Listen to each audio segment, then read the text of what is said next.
Flock Forster is one of the most hated characters, alongside Gabi Brown in Attack on Titan, and continues to anger fans as Part 2 of Season 4 comes to a close.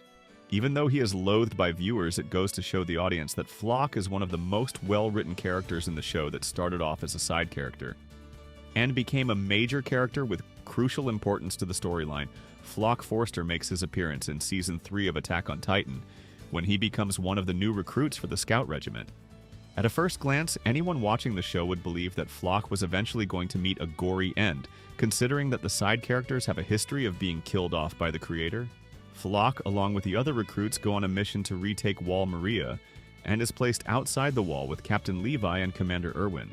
During this mission, the scouts get ambushed by Zeke, who is the Beast Titan, which results in them being trapped outside of the wall by a boulder, with no real way to get back inside. Zeke used more boulders to take out the remaining scouts on the outside, which causes Flock to go into emotional distress.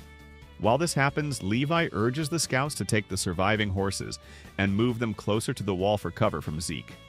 Erwin and Levi end up making the decision to lead a suicide charge to take out the Beast Titan by using Erwin and the remaining scouts as bait, and to use their flares as a form of cover to aid Levi's sneak attack.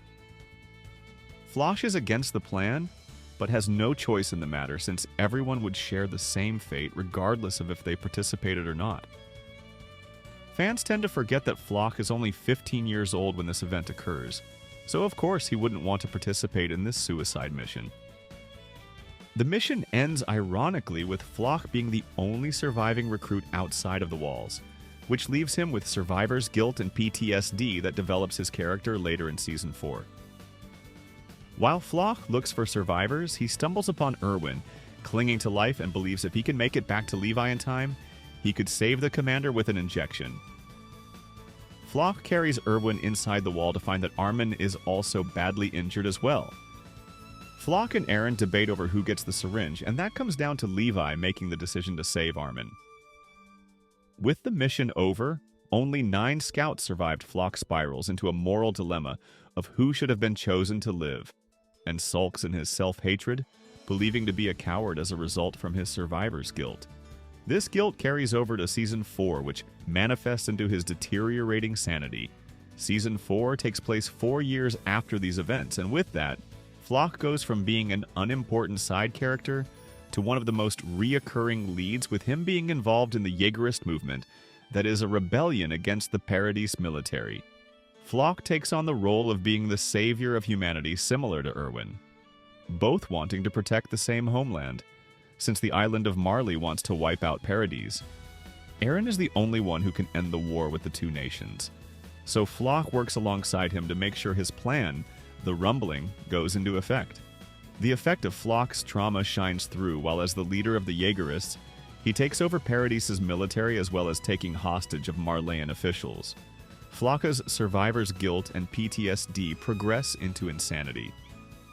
This leads to Flock attempting to murder anyone who stands between Eren's ideals that he believes will save Paradis.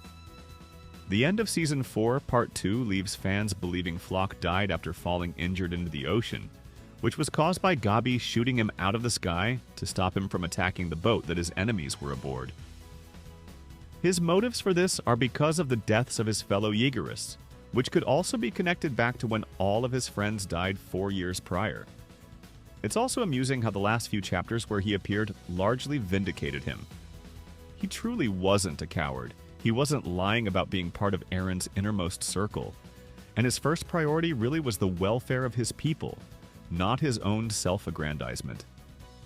Hell, even his Liberio war crimes look more understandable when you realize that he already knew about Eren's plans for the rumbling. All these people are going to be killed soon anyway, so why would concerns about civilian casualties hold him back from inflicting maximum damage on the enemy nation he was currently fighting? We saw what a lot of good Eren saving Ramsay did. But yeah, super interesting and disturbingly relatable character overall. One of the best in the story after Eren, Raynor, Jean, and Erwin, which is saying quite a lot.